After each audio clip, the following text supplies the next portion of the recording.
Hey everybody, this is Alex with It's Sensitive. I'm here today with Ashland, Kentucky Pride, and we're going to talk a little bit about small town pride. I'm going to have them introduce themselves so you can get used to their voice. I'm Holly Blevins. My pronouns are she, her, and I am the president of Ashland, Kentucky Pride. My name is Desiree Lane. My pronouns are she, her, and I am the vice president. My name is Kasheena Davis. My pronouns are she, her. I am a board member of Ashland, Kentucky Pride. And I actually met you guys. I knew Holly through another organization called GISH. We did international scavenger hunts together. But I actually met this entire group when I was working Columbus Pride on the steering committee. And I thought something that was interesting is last year I worked Columbus Pride, which is a huge city. We're the largest pride in the Midwest, single day pride. And so our pride looks a lot different when I came down to Ashland Pride like a month later compared to Ashland, Kentucky Pride that I'll say is like a small town comparatively. And I think those contrasts are important to highlight and normalize because, you know, the difficulties and struggles with the LGBT community are already a lot, but then looking at it from the lens of I'm in a very open city like Columbus that's pretty accepting versus a small town like Ashland, I think can be very difficult. And I would love to hear your guys' perspective on that because I think not everybody realizes just how difficult being LGBTQ can be, especially in a small town. Mm-hmm. Yeah. Yeah, it's definitely. So I'm originally from a large town. I'm from Southern California, and I spent my college years attending Long Beach Pride and Los Angeles Pride and West Hollywood Pride, and I was very active with similar groups there too, and the contrast having been in Ashland now for almost 8 years. It's stark. It's a completely different world. And it's a completely different world for community members year round. And then when it comes to things like planning a Pride festival, the things that you bump up against here in a small town, especially in rural Eastern Kentucky versus the just almost comparatively zero roadblocks for a pride in Southern California. It's like, or even in Columbus, it's just mind blowing how it's a completely different experience. Absolutely. And I think one of the things that is super obvious is obviously size, like the number of attendees you have. We were in City Park, had streets shut down, probably toilets for days because that's necessary. We have this huge march with tens of thousands of people. And we work our hours like Friday night from like 4 to 10 and Saturday all day from like, 10 a.m. to 8 p.m. And our park's full most of the time. And I remember coming down here and you're checking people in manually with tickets through like a tent, and you guys had some vendors and organizations for education and, some food trucks and stuff, but maybe you were in a small city park, you took up maybe like the space of, half a block, and you were excited to get, how many people do you typically get at your Pride? I want to say it probably averages about 200. That's what I was thinking. Yeah. And when you talk about, we just have like 10,000 people show up to March, let alone be at the Pride itself all in, versus 200 just to show up, period. That's a very, to your point, stark number and difference, right? Mm-hmm. So it makes me curious from your perspective when you're working on a smaller scale. One of the big things I noticed is you guys had a lot of educational resources. And we have that in Columbus, but I felt like the focus was a little bit more on that and just talking to community members. You had some vendors, but I feel like, especially in the bigger community prides, we had a ton of vendors selling stuff. How do you feel about that, or would you say that's an accurate perspective? I would say that is accurate. Um, I feel like, I mean, education around any queer issues is needed everywhere. But being in a small town, it just seems like that really needs to be one of the top focus because there's just not enough education in the area Sure. um, around that. And so at least seeing us out and living and various different vendors that are there, all of which providing different levels of education around things. It's helpful.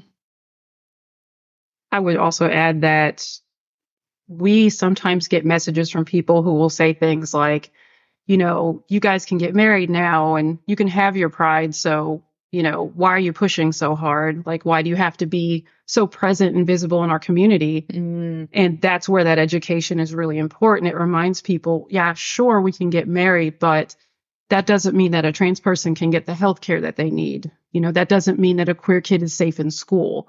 So that education is absolutely essential in a smaller area where people may not even think of things like that because they may not know a lot of queer people personally, or at least they don't think that they do.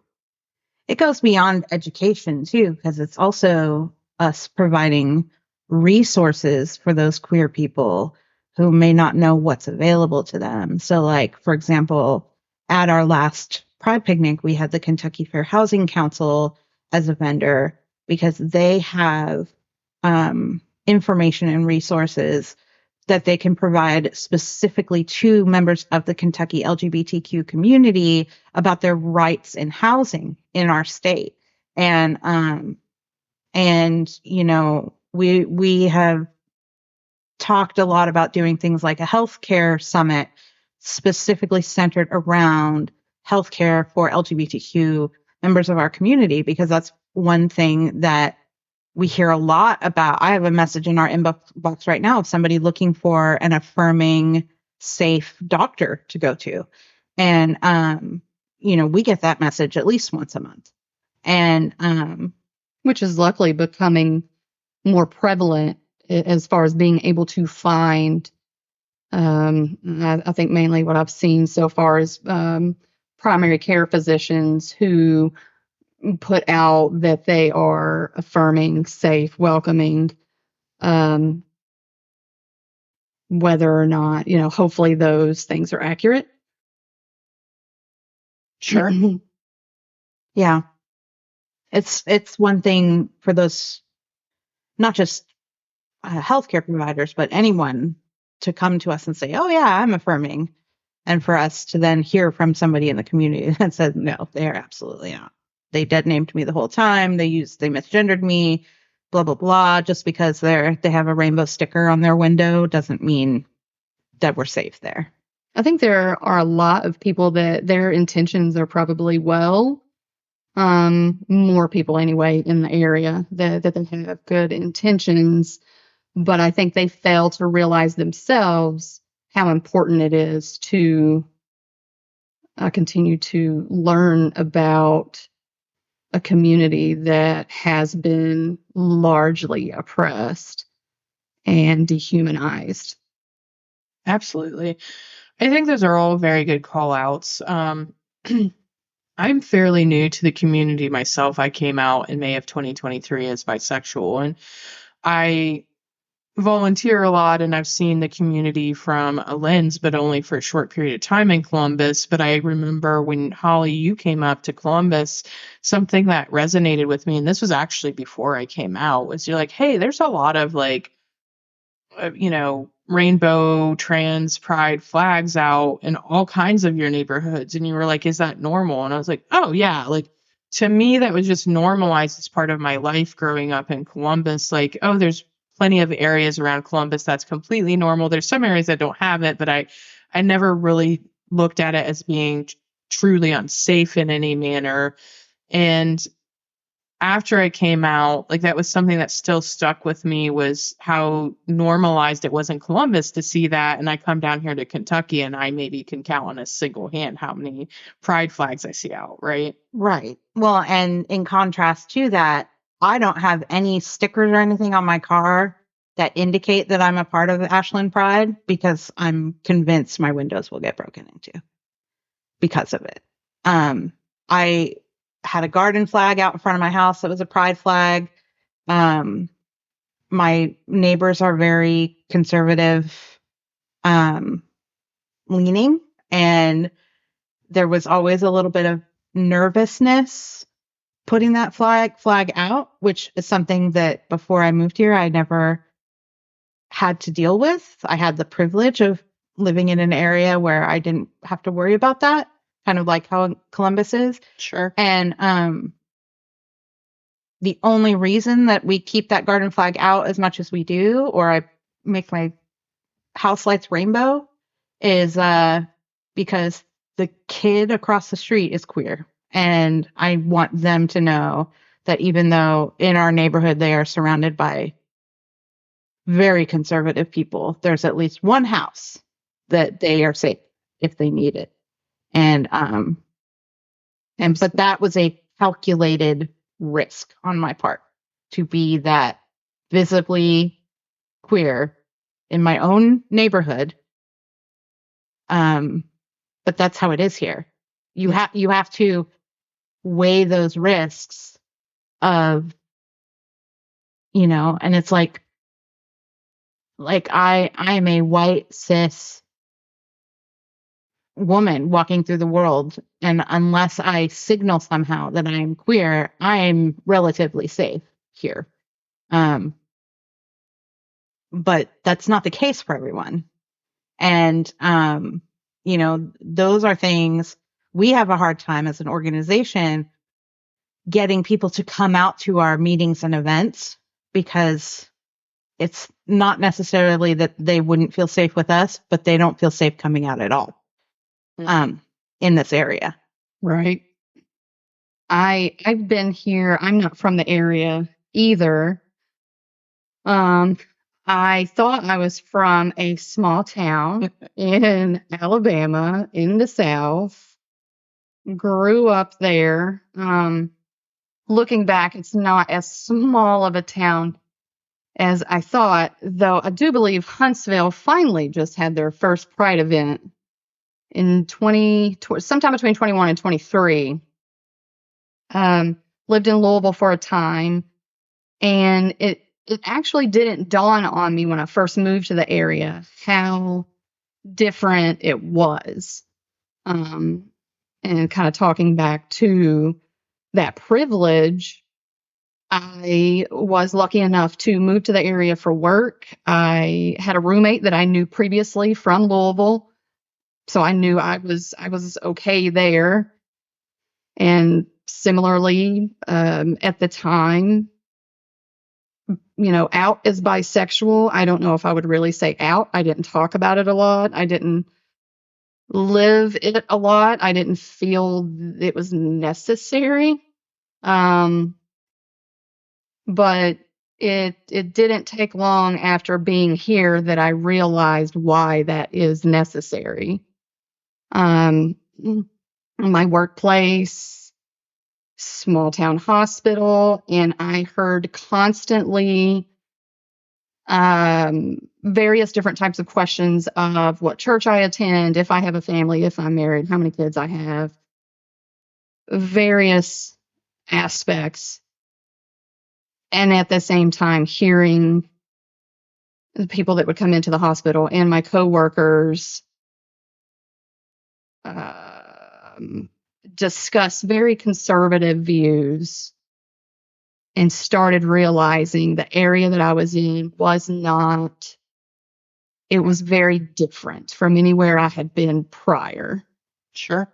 And so I went a completely opposite route with that Holly, and I started realizing the necessity to talk about it out loud more. and you really start realizing how many people around you really care about you as a person. And I really recognized how small town viewpoints on that regard can hit really close to home. I was an adult and met this young girl through friends of ours, watched her grow up, and that, like, my own kid or a very young sister, as she got older, came out to me, and still to this day does not have the support of her parents. Like, she cannot even talk about how happy this woman in her life that she knows makes her. And it's just those kind of conversations, and well, not really conversations, that is prevalent around the area. Absolutely. As you guys were talking about that, I've been extremely fortunate in coming out of last year. I didn't realize how privileged I was until I spent more time around y'all, because I came out first to my mental health therapist, then to my close friends. At one point, my family, which was a little bit dicey, but was accepting, and dove straight into getting on some boards and working with organizations for just like pride or LGBTQ community, because it's something I was passionate about, because I realized most of my life I spent being heteronormative because we're all taught to be heteronormative, right? And I was just reflecting back to like last weekend, I literally ran a quarter marathon with body paint on, and one of the largest things that was spray painted on me was "Out and Proud" on my back at an event with 11,000 people, and not one person's, at least to my face, said a negative thing, nor did somebody target me. And I didn't have to think twice about any of those things I just told you. And as a matter of fact, both my former employer and current employer, because I recently switched jobs in August of last year, I came out to some colleagues or passively said that I was bisexual, and at no point was I treated any differently than before I said that word. And I'm very much cognizant that's not everybody's journey or coming out story. Even in a big city, I know there's a lot of people who have families who aren't accepting, or maybe in workplaces that aren't, because I've had conversations through dating or just talking to people. But I think, Des, you hit the nail on the head when you're like, it's much more prevalent in a smaller town versus what I just said, that I could do all that in a large city. If I did that down here, I definitely would have been targeted. Any of that, right? I'm 41 years old, and recently, like in October of last year, switched roles at my job. I also work at that same hospital that Desiree mentioned. And there are people in my current role that, even though I am the president of the local pride organization and I run the pride ERG at the hospital, that there are people in my department I'm not out to because I'm nervous to come out to them. Because a lot of them are older. They are all very religious, and there's a very real chance that they will, because many of them volunteer their time at the hospital, that if I come out to them, they will express to my boss, who runs the volunteer department, that they don't want to work with me. And I feel like that kind of goes back to what Kasheena hit on with, oh no, I went blank. Yep, I went blank. That's okay. We are an authentic podcast here, and that sometimes happens in life. Yeah. Well, I can speak to being a queer person of color, and how before I even get to the point where I can talk about being part of the LGBTQ community, I'm already visibly a person of color. You know, I'm Black. I'm also Puerto Rican and Dominican. People around here don't know what that is. So it can be very frustrating because a lot of people here equate, you know, Hispanic origin with Mexico exclusively. And that's no shade to Mexicans. Like, I've grown up around Mexicans when I was in New York, which is where I'm from. And I always found the Hispanic community in general to be very warm and inviting. But when I moved here, for the first time, I really understood what it was like to not feel safe, because there's a part of my identity that's different from a lot of people here, and I can't hide that. Like, I don't have the option to choose when I do or don't disclose it. So that in and of itself is already kind of challenging, because there are a lot of very conservative and, quite frankly, hostile people here when it comes to people of color. So, you know, my partner is non-binary, and so when we're together, we're a visibly LGBTQ couple. And the way that people stare at us sometimes is very unsettling. And I don't like when my partner goes places and I'm not with them, because I want to be there in case anything happens. We're fortunate in that we haven't really had a lot of people be aggressive about that specific thing. People have been aggressive toward us before about us being an interracial couple.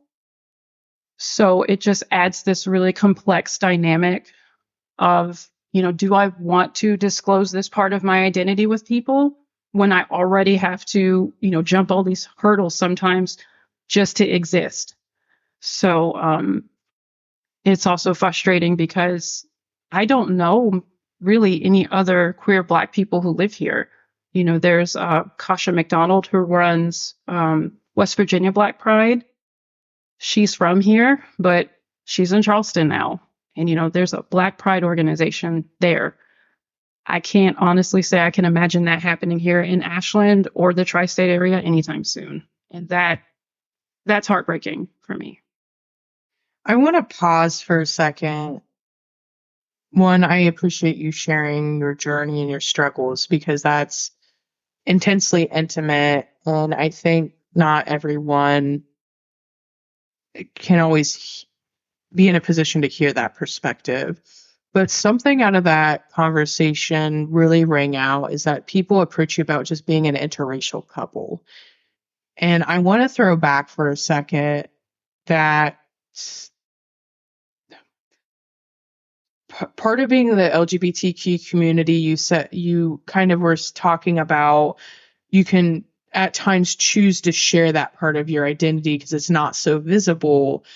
And I think a lot of times I hear people, no matter what part of the United States I'm in, say, why do you need pride?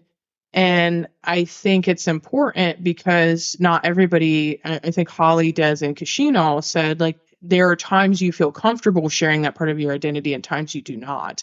And to me, that's why we need pride. But Kasheena, I want to touch on the interracial couple part. I feel like there's a lot of people who say similar things about the Black community. Why do we need Black History Month? Why do we need to celebrate Juneteenth? Why do we need to honor that history? And I think that's a great example. If you're in a progressive city like Columbus, where being interracial is not a huge deal, it seems silly and redundant. But the fact that we're in 2024 and people are still uncomfortable with an interracial couple, I think it's important to remind folks that segregation in the relativity of time was not that long ago.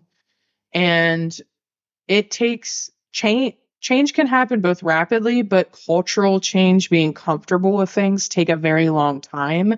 And there's still generations around that are uncomfortable with just even interracial marriage because the way they were raised and grew up, that was not acceptable. Maybe it's their religion or maybe it's something else. And so educating them, just being a person of color, is difficult. And then you add the LGBTQ perspective in there, is even more difficult. And a calculated risk that you're having to make and think about almost every day, especially if you're afraid your, partner is just to go out because they're trans and non-binary. And I want to honor that both of those perspectives are difficult and maybe hard to understand, because I'm also a white woman, cis born female at birth. So there's a lot of things I don't understand. One of my best friends, Black, and we talk about racial topics a lot between each other. But we can do that because we're honest and we can ask what I feel like are sometimes dumb questions. And it goes both ways, right? But not everybody has somebody in their life like that to see that perspective, or even a person of color that they're friends with that see maybe them struggling, or that things aren't always the same, right? And so I want to commend you for sharing that, and especially in such a public manner, because that is such a difficult topic. But that conversation needs to be normalized, because if we're not normalizing that conversation, we can't get better. Whether it's people of color or being LGBTQ, like, it's important to talk about this and not just closet this stuff and say, well, it doesn't exist because I don't see it. And I think sometimes that's the problem with the LGBTQ community, is like, ignorance is bliss, right? Oh, that's fine. You can put out your pride flags. But when I know somebody who's trans now, all of a sudden it's a problem, right? Because we're not having those conversations. And even in the larger city, I know somebody I'm on a board with, their kid is transitioning and they're in high school, and they literally had to move a school because of how much they were being bullied. And the administration just said, well, your kid shouldn't be trans. And see, and then you put that in a rural area, and where that education is even less. And so, I mean, an area like that, someone having the nerve to just say that and not see the problem there. And there's no school. There's no other school for our kids here to transfer to. There's no other option. It is equally hostile across school boards and school districts here. Absolutely. And I think it's easy. That's what I was going to touch on earlier. It's easy for people to hear the things that we're saying and think, well, there is, there's the principal, there is school board administration, or at, jobs, there are managers, and, there are these checks and balances, but they really aren't there in places like this. The hospital that I worked at, and the same thing with the schools around here, everyone pretty much knows everyone. And then you add that generational aspect to it, the older generation, they really know everyone. And so getting that change made, it's very frustrating, and it takes so much work. I am very proud of the work that we do, our organization. And we hear a lot from people who pull us aside and thank us, and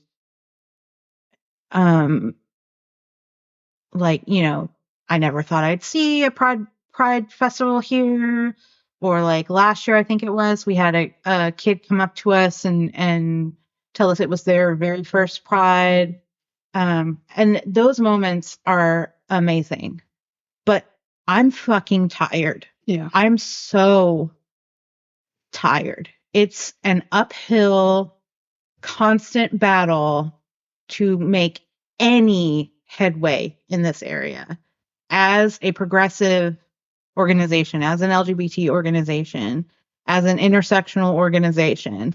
Hell, even just getting one event, no matter the scale, from a drag brunch to our annual picnic, it is a battle with officials and the area. Even the officials, like within the city government, who are relatively supportive of us personally, it would never occur to any of them to use the power that they hold in their positions and their status within the city to support us. Like, they will go as far as they are legally required to, and that's it. So last year at Columbus Pride, you guys had a small group of protesters, and the Columbus police immediately showed up and were there to support your organization and make sure that those protesters, only went so far as to exercise their First Amendment rights. Whereas for us, we have to have multiple conversations with our police department ahead of an event, anticipating at least 15 protesters with megaphones shouting just the worst things at children. And our police will not interfere. They will stand back until it comes time to possibly arrest someone, when that goading becomes too much. And even then, I don't know if they would. That's fair. And our city government people will show up to our event and then stand there and be like, well, they're legally allowed to do that. And we have to be like, are you kidding me? They are talking to children about masturbation at a public event, and you're doing nothing. And they're like, yep, sorry about it. And they don't understand. It's very much the city's view they're like, well, we're going to treat you how we would treat any other group, Right. Except all those other groups are largely religious. They just held the National Day of Prayer here in town. And if we showed up and started protesting, we would have been arrested. You know what I mean? Yeah, and I do want to add some perspective too. I kind of did a giggle because I was present next to the protesters in Columbus and also present to see the protesters down here. First and foremost, Columbus police immediately showed up because over time our city has built that rapport to be. It didn't mean every officer was supportive, but the department, the mayor's office, the Pride committee have built that relationship, and that took time, right? And because we're in a more progressive city, that is happening now, but it's almost like throwing yourself back so many years to come down here from a progressiveness standpoint. But I did want to honor like how much work I know our Pride committee puts in to have that relationship, because I know you put in just as much work to even have a relationship with law enforcement, because they're important. There are, like you said, people who support what we're doing, and there's people who don't, but it's their job regardless, to your point, to do their job, which is to protect the people and make sure they're not overstepping that bound. But to give perspective on the protesting point, we were at a Pride with like 10,000 plus people. I was running an alcohol stand that was super busy, and some protesters showed up next to us in the maybe 3 or 4 with very similar signs to the protesters that showed up down here in Ashland, Kentucky, with a megaphone. But we had enough people present that our community tried to drown them out, tried to block out their signage. Columbus police was standing by in case something escalated to keep the community safe. And it happened rapidly. They were there maybe 5 to 10 minutes before people showed up to essentially block them out as much as we could at Columbus Pride. So their effect on people relatively was minor. But it was impactful because, that's, if you're a child and you see that and you're excited to be at Pride, that's still impactful. But it's magnified in a smaller town like Ashland. When I say that it was like impressive, I don't mean it in a good way. There was like 15 to 20 people here with megaphones, with giant signs. And what was being said in Columbus was very generic religious stuff, like it's a sin to be a part of the LGBT community and have gay sex or whatever. Down in Ashland, they're what you just said, talking about masturbation and just getting grotesque and nasty, and just way more inappropriate and impactful than it was when I was standing right next to them in Columbus. And then to your point, I remember at one point an officer was like, well, let me get the sound decibel meter out and figure out if they're even loud enough to do something about it. And even then they might talk to them. And you don't have the same, like, I don't want to say bandwidth, but like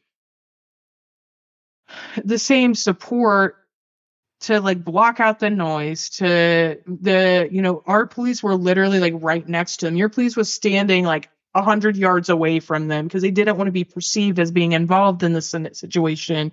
You had to put up barricades and anticipate that because you knew they were going to be there. We didn't have to put up barricades at Columbus Pride. And I'm not saying that means everybody is unsafe as long as there's hate, right? But how it's handled, how hate's handled is the important part. And I think that's the difference in contrast, we see between a larger city that's more progressive versus a small town that's more conservative, right? Is the support you have to feel safe. I was standing right next to them as a steering committee member and at no point felt unsafe in Columbus. I was down here in Ashland as a spectator and I was like constantly vigilant because I felt like they were ready to go off the rails. And it wasn't because you as a pride committee made me feel unsafe. I knew what effort you guys put in, but it was just the community environment down here because there's a very different mentality where that just safety isn't naturally there. And it's unfortunate that any part of the LGBTQ community, and I'm saying this because these are constant conversations, no matter how safe the city or accepting the city, every single LGBTQ community has conversations about safety and worries about being violently accosted. Oh, yeah, 100%. And to the point, even though we have police officers at our big annual event, we are lucky enough to know a gentleman that has a business around here that is a defense type business as well as security. And so we are able to utilize him and his business. And luckily, they are aware enough and care and are educated. And they are even in our corner to, like, we have set up defense classes. We're in talks of trying to do those more often. Various different first aid classes because I mean, the reality of the world that we live in, and then of course, also being a part of that community, you're much more of a target for violence. And so all of that, and then being in a small area, and yeah, we're an organization and we're trying our best. We care about our people. We want to make them safe. We want to be present. But then to Holly, what she was saying, she's tired. We're tired. There is not enough people in the organization to really see out what we envision. I know the three of us have so many ideas and things that we want to do with this organization and community, but seeing that through is very difficult. Yeah. I think you touched on a little bit, there's just less overt support. I think I could probably throw a stone in Columbus, even in some of the suburbs, and probably find at least a business to genuinely support Pride or LGBTQ community. But you just talked about one local business, but so we went from the city and the government perspective. You have people who support it, but they have to be mindful of quote unquote politics, which I actually recorded an episode with one of your other board members, Sean, who's running for city commissioner. But then you look at, okay, do you have enough support from the local businesses to even make it an event that is worth coming to, for a lack of a better words? Because if you don't have the local businesses supporting and the vendors there, what is there to do? If you don't have people showing up to help with the education or, make it fun, because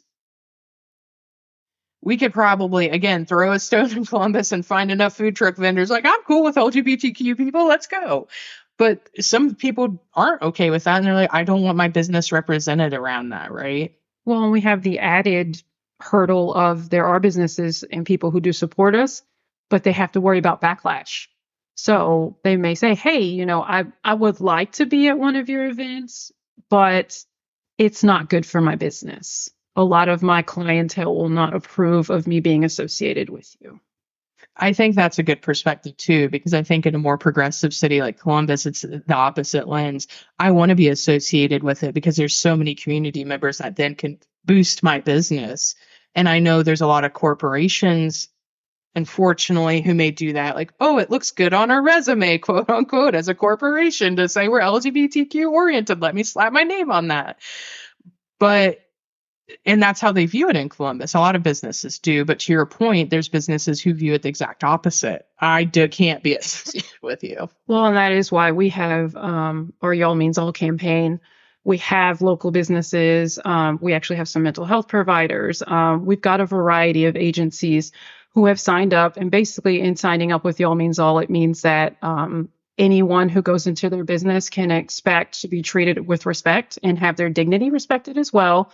And that it's a business that wouldn't tolerate them being harassed or berated for who Absolutely. they are. And that having those businesses who've signed up for that it's been really wonderful. And it's been a wonderful means of support for people in our community. To see that Y'all Means All sticker means you can go in there and you can be who you are and you will be respected. It's a safe place for you to be. That's especially important for our youth in our community.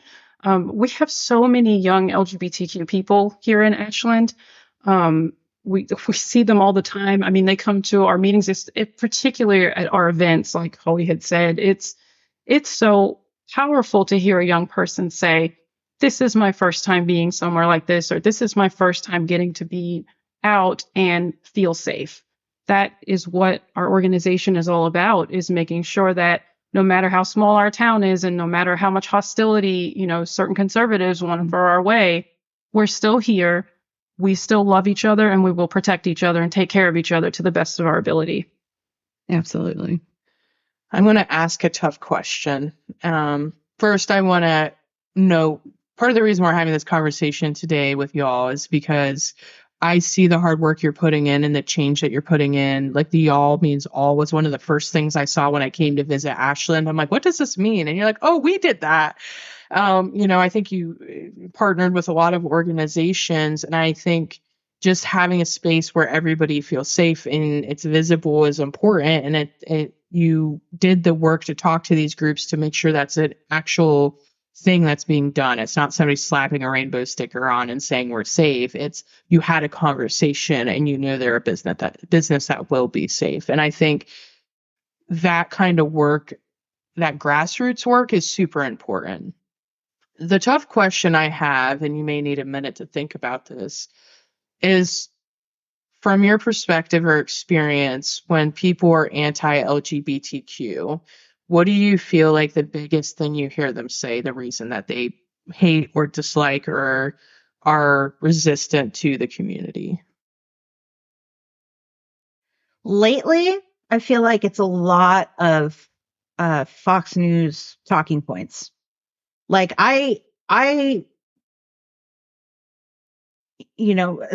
especially in the last 6 to 8 years, the people that, of course there's the religious factions of people too. And that's not, and I know that we've generalized that a lot lately, and a majority of the religious folks around here are anti-LGBTQ, but there are exceptions to that rule. In fact, Sean, yes, who you spoke with, his church signed the Y'all Means All pledge, right?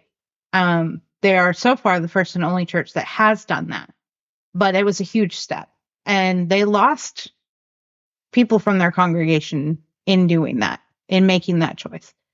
But as far as what we hear from people, and I think this is, for me anyway, this is really frustrating because they're just regurgitating the Alex Jones, Tucker Carlson bullshit that they're hearing in their vacuum of conservative right-wing MAGA spaces. They're not having conversations with us they're just shouting talking points, and they think that makes their case. So, Kentucky is one of those states where in the last 2 years, especially, we've had a ton of legislation come before the state government that's anti-LGBTQ, especially anti-drag and anti-trans. And, they got our state government at the moment. We have a Democratic governor, but the rest of the state government is a Republican supermajority who regularly overrides his vetoes of their hateful, awful legislation. And all we hear from those people, it's misinformation, it's talking points, it's the trans boogeyman stuff. And when I say I'm tired, I'm tired of having to constantly re-educate people. And so a lot of times now I just don't. And because, people nowadays would rather dig their heels in than be open to other perspectives. And it is very apparent here. Right. Whereas maybe 10 years ago, I feel like I could have maybe sat down with some of these people and been like, listen, this is my perspective as a member of this community. And what I need you to understand is this is what we are up against, and this is what we are struggling with. And there could be some hope there that those people would be like, oh, okay, wait a minute. Maybe I'm not right in what I'm thinking. But now, no. Now, the culture war thing that the government, that the media, that social media have drummed up has made it impossible for us to break through to these people and say, you are hurting us. You are killing us. Mm-hmm. And they don't hear it. And they don't. They are righteous in their opinions that they got from a YouTube video, while we are actively saying our children are dying in Kentucky right now because you can't stop listening to Joe Rogan long enough to see that. What is the statistic now? It's like 1 in 5 trans youth attempts suicide. Right. That not even wanting to sit and have that conversation. I think that's where that breakdown is, like she mentioned, before she could see that being an option. But now, and I think it's even worse now with it being a rural area, because we're right here in a tri-state.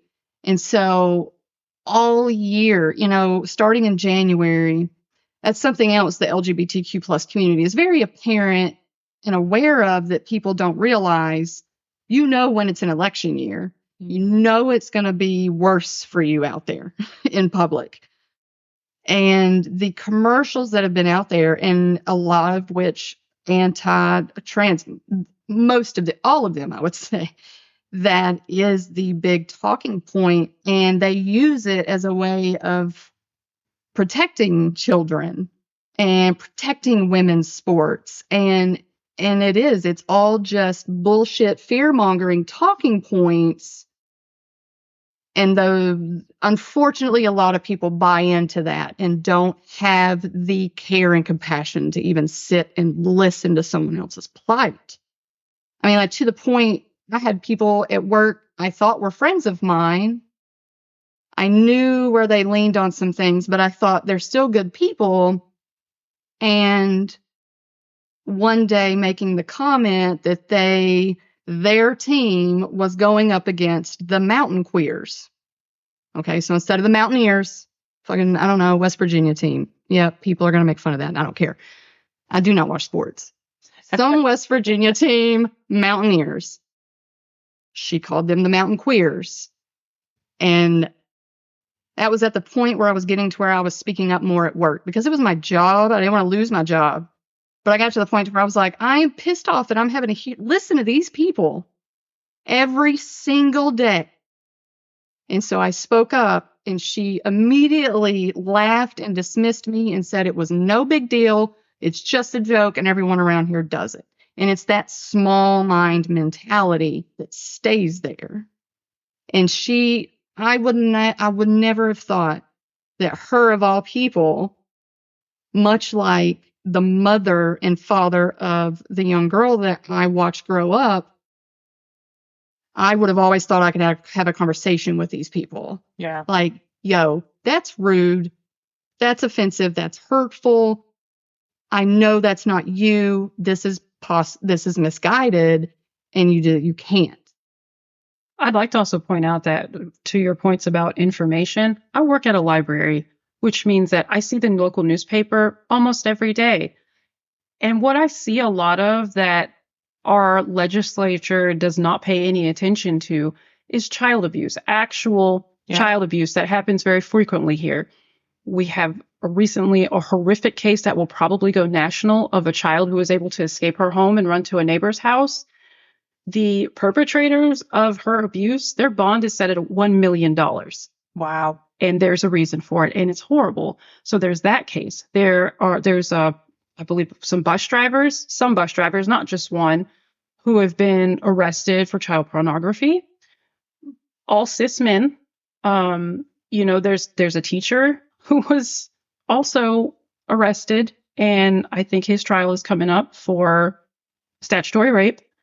Again, these are all cis men, and child abuse rates in Kentucky are and have been very high. It's consistent. Yeah. And so when you have our politicians, our senators, and our Kentucky representatives creating these trans boogeymen and, talking about, the horrible queers, like acting like we're these boogeymen coming to get them, they are not paying attention to the very real demographic of actual people who are, in fact, hurting children every single day. It's in our newspapers, it's in our communities, it's in our schools, it's in our churches. And so instead of actually addressing that problem, instead of, creating resources and, educating the community and teaching people what to look for to keep our children safe, instead, they're coming for us. They're coming for the LGBTQs.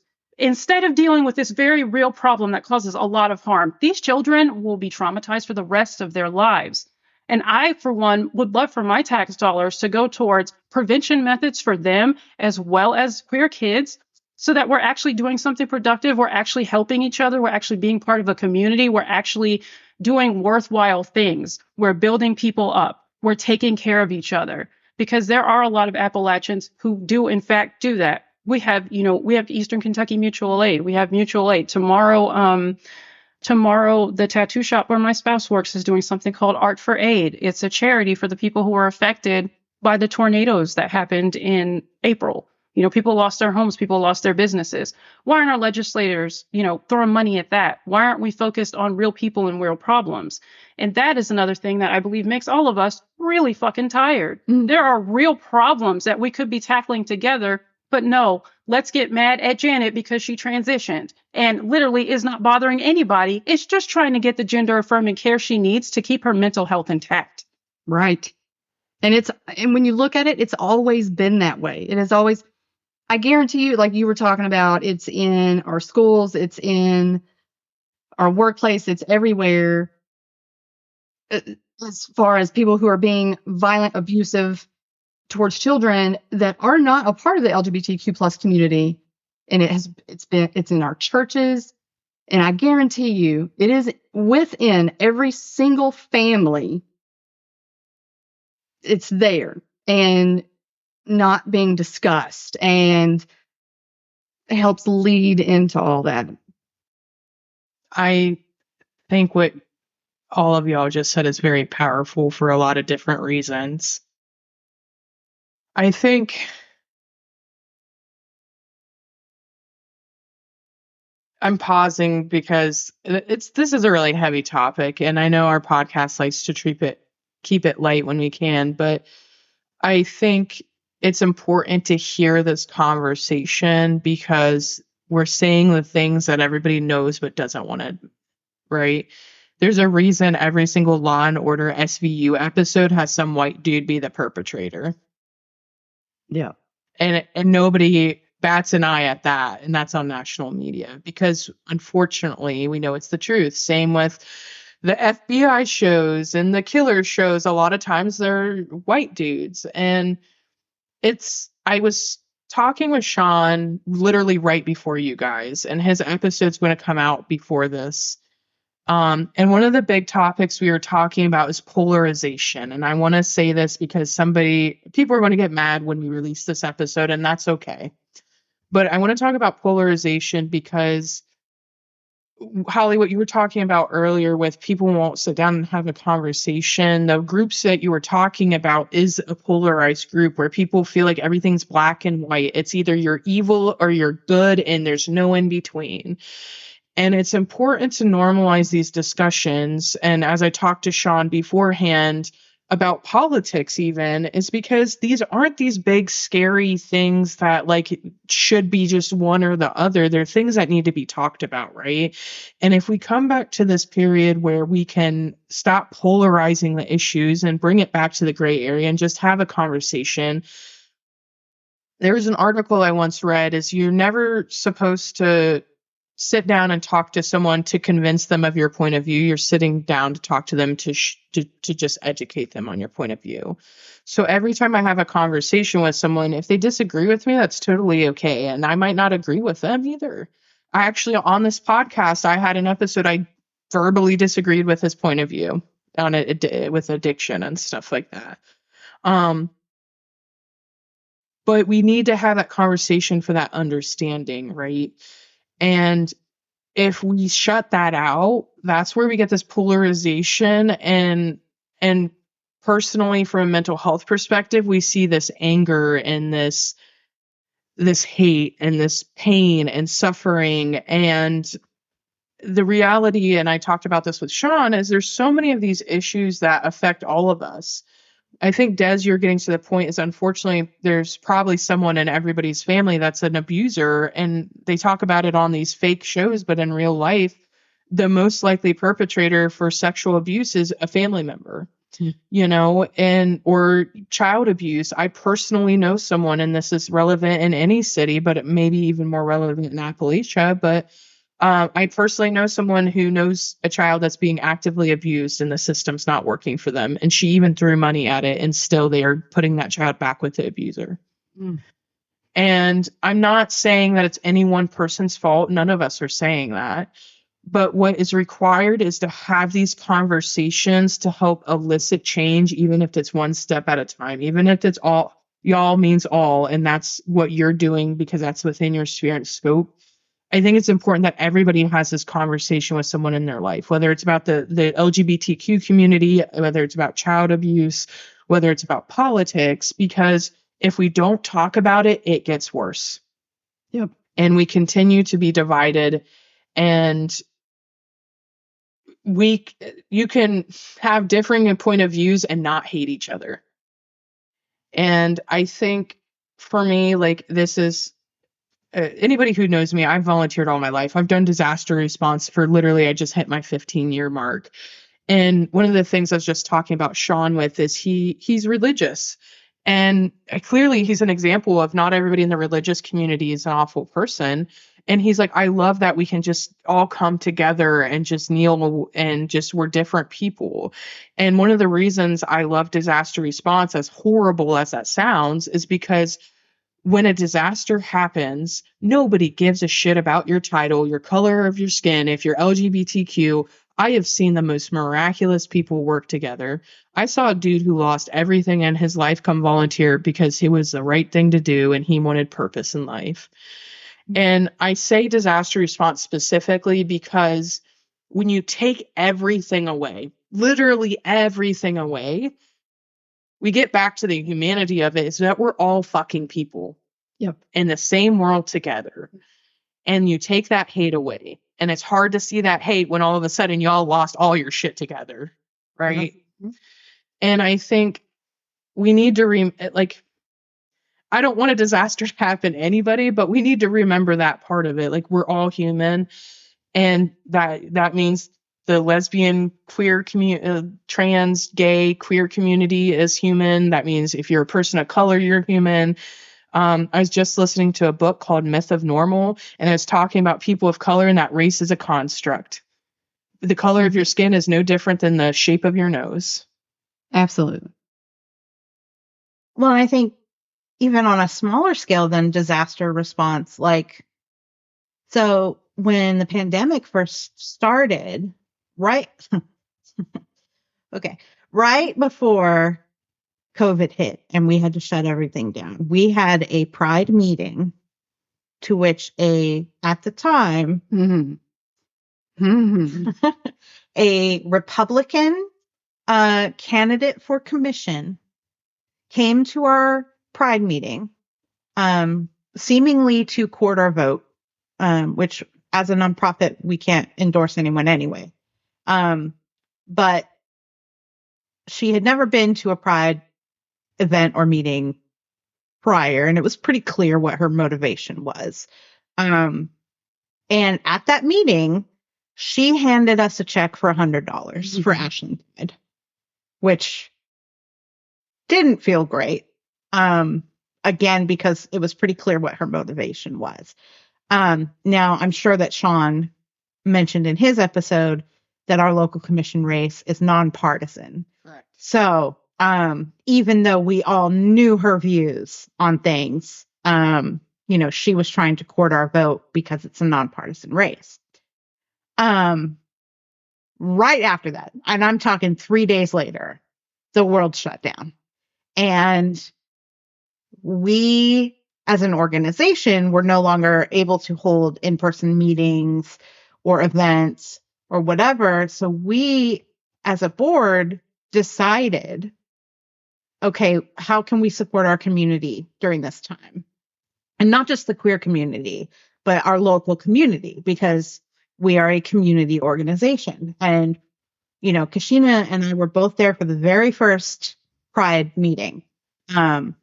And one of the things that the tenets of our organization that I at least try to always keep in mind when we're organizing things is we're a community organization. Yes. We are a Appalachian tri-state community organization. We are built to support the LGBTQ community in this area and its allies, because that support was not there previously.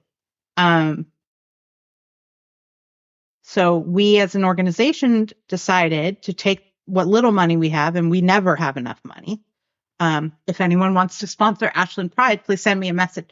And we partnered with Eastern Kentucky Mutual Aid, which had founded right around that time. And we worked together as two organizations to provide money and groceries for local community members who could not leave their houses because of the pandemic, who could not afford groceries because they lost their jobs. Yeah. So we took that $100 quote unquote bribe money that Republican candidate gave us, and we turned around and used it to feed community members who reached out to us or reached out to EKY Mutual Aid and asked for help. And never at any point did we stop and say, like, okay, but how do you feel about LGBTQ issues? It was never about that for us. It was, you need groceries? Send us your list. And I personally delivered groceries to people who would probably vote against my rights today. But that's, that's where we're coming from. Yep. And I get frustrated talking to people who are on the opposite side of this topic or whatever, because to them, they're playing devil's advocate. They're talking about politics. They're talking about legislation. To me, I'm looking at them thinking, I don't know how to explain to you how to give a shit about other people. Yep. I can't teach you that. And that's the stark difference. So you're getting me all fired up. It's the stark difference between the people who are constantly, and there are people who are against us who don't do or say anything. But there are a few bad actors who repeatedly like to have their voices heard about how angry it makes them that our organization exists. Oh my God, Alex, when we brought drag queens to Ashland. Whew, Ooh, oh, y'all gonna be stripping in there? oh my God. They're going to be stripping in a local restaurant in front of children. They're going to be giving 3-year-olds lap dances. And I had to have multiple meetings with the city to assure the city, because these people were emailing the commissioner saying, we're going to get you unelected or you won't be elected again if you let this happen. The commissioners had nothing to do with it. It's a private business, but whatever. I had to have multiple meetings. I had to leave work and have multiple meetings with the city to assure them that the local drag performers would not, in fact, be giving lap dances to children at 11 a.m. on a Sunday in a public restaurant. Or removing their clothes. Right. Or touching anyone. Right. And here's the education on how gays don't do brunch. Right. If anything, we're better at brunch than most people. Yeah. So and still fully clothed. You're right. Exactly. And oh my God. And so it's like the frustration for me anyway comes from us continually giving and giving and giving, no matter who you are. And I will continue to do that until I can't do it anymore. Either I burn out or I die. It could go either way at any day at this point. But I will continue to deliver groceries to people. I don't care what church they go to. I don't care who they vote for. If that person needs groceries and our organization can provide that for them, I will be there. But those people would push me in front of a bus if fucking Tucker Carlson told them that that's what they need to be doing. Yep. And they'll say that's an exaggeration, right? But come on. Is it really? There's a current commissioner candidate who would 100% push me in front of a bus if she had the chance. We're laughing a little bit over here because Holly's heated. And for our listeners, if you don't know what a drag brunch or drag is, it has, please be educated. Go look it up. And it's not stripping. It's not lap dances. Go to your local strip club for those things. And it doesn't involve children. To Kasheena's point, she sees the actual articles of children being harmed coming across her desk at the library, and it is not anything to do with drag. Drag queens aren't doing it. Yep. Exactly. So statistically, queer people aren't doing it. Yep. In drag or not. Sorry. I'm gonna stop yelling. And not only that it's not the queer community, but then, so it's something I think that we haven't talked about enough, and it probably is because, like Kasheena said, as of right now, she is the only person of color that is a part of the Pride organization. They're out there. They're here. They're here. We know they're here. They're everywhere. We're everywhere. But yeah, they don't feel safe because this is a small area, and what they see already that people go through. But you add that intersectionality to it. Queer person of color, may, not neurotypical and what have you. We have an episode about neurotypical, by the way. Nice. Sweet. Nice. But and looking at that, looking at the stats on the people that do commit various different, violence, whatever, abuse against children. And then you look at the queer community, specifically Black trans women and the rate at which they are murdered far outweighs any harm that the queer community does. Like, I think at the end of the day, we talked a lot about different communities here. I think what we're saying is that we want to be treated equally and fairly. And I think sometimes people hear that phrase because it has been polarized, equal and fair. And I think going way back to the interracial marriage, well, you are equal and fair because we desegregated you and we allowed you to marry. And that doesn't mean it's equal and fair because we just said 800 other things that is still occurring today in 2024 that is not safe or equal or fair for any of those communities. And I think to Holly's point and her queer rage. That's my wrestling name. That's the best rage. Queer rage. We need to get you into that she wants people to give a shit. And I think it's hard when we're given algorithms from social media or the media is polarizing it intentionally to get views and clicks and whatever. The book I just mentioned, The Myth of Normal by Gabor Mate, it talks about trauma and some other things. I'm big in this mental health, dealing with my own mental health and trauma, but it talks about how there's literal psychologists and neuroscientists that work in marketing to basically fuck us up so we buy more shit and click more buttons and do stuff to make profit. And one of the phrases he uses in that book is, it's not that they want people to die, it's they just don't give a shit if people die buying their product. And I'm saying this because as much as we're having this really authentic and real conversation here, what's in front of our face most of the time, social media, even some of the media we have on TV, which is now trying to radicalize to compete with social media, the algorithms, is designed to make us feel a certain way where we hate each other because it gets people more money. And at the end of the day, most of the people listening to this podcast or the person down the street that hates you isn't making any of that damn money, but they're still hating you. Right.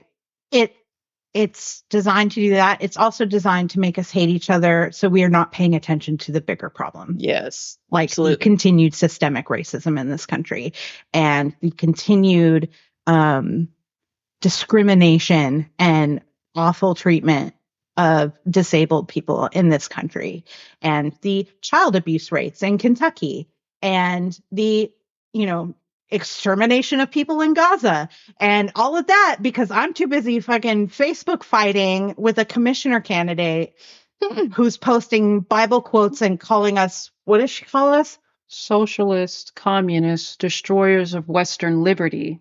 Because we painted a mural downtown. A mural with a message of unity. So, I'd love for us to get to a point where we see something like this mural, by the way. It says, "Love can build a bridge." It has a white hand holding a black hand, and there are these beautiful flowers flanking them on both sides. It would be so wonderful if we get to a point where someone sees that and thinks, that's really nice, instead of trying to find something to get angry about. There's nothing to get angry about in that mural. It was a labor of love between our sister organization, Ashland for Change, and our organization, Ashland Pride, and also the community members who took time out of their day to volunteer and help us paint it. That is what we would like also, is for people to see the labors that we do, the things that we do out of love for other people, and accept it as just that. It's nothing to get angry about. It's not a danger to anyone. It's what we do because we care about our community and we want people to be safe and we want people to feel loved. The end. I mean, not of the episode. That's your job, but like, yeah, boom. No, that's Kasheena's very much. She's much more succinct than I am. I'm just rage. No, I think that's a good way to close out. We talked about some very important but multiple heavy topics, because at the end of the day, you've been using intersectionality a lot, but it's not just one issue. It's not just people of color. It's not just able-bodied people and disabled people. It's not just the LGBTQ community. This is happening over and over and over again to different communities. And at the end of the day, I think the important thing is walking away, if you listen to this podcast, whether it made you mad for justice or mad because you don't agree, whether it made you sad because these are some scary things that we're talking about, whether it made you happy that Holly's now the queer rage who's going to go on to WWE.